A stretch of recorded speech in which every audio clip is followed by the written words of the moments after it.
আলহামদুলিল্লাহ ওয়াকাফা ওয়া সালামুন আলা ইবাদিল্লাযিনা ইসতাফা মা বাদ। সমস্ত প্রশংসা মহান আল্লাহ রাব্বুল আলামিনের, যিনি আমাদের মতন নগণ্য বান্দাদের আল্লাহ রাব্বুল আলামিন ঈমানদার নামে বড় একটা কিমতি মূল্যবান জিনিস আল্লাহ দান করেছে। আমার বলার বক্তব্য, মহতারাম দোস্ত, দুটো এমন একটা গুনাহ আছে যে গুনাহ করলে দুনিয়াতেই আল্লাহ রাব্বুল আলামিন শাস্তি দেন।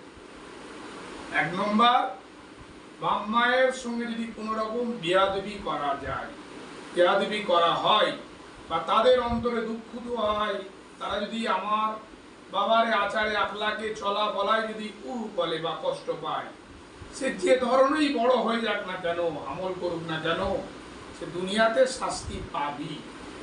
আর কোনো মানুষকে, সে যে ধর্মই হোক না কেন, যদি কোনো মানুষকে তার অন্যায় না থাকা অবস্থায় তার উপরে যদি জুলুম করা হয়, আল্লাহ রাব্বুল আলামিন তার শাস্তি দুনিয়ায় দিয়ে দেয়।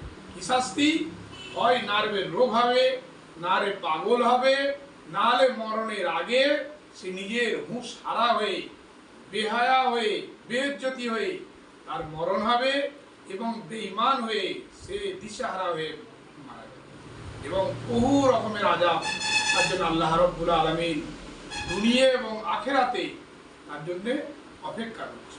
আল্লাহ রাব্বুল আলামিন সামান্য ছোট একটা ভিডিও থেকে আমাদের শিক্ষা লাভ করার, আমার দ্বারা কোনো মানুষের হক যেন নষ্ট না হয়, কোনো মানুষের অন্তরে কষ্ট না লাগে, এটা আমরা খেয়াল করে চলবো।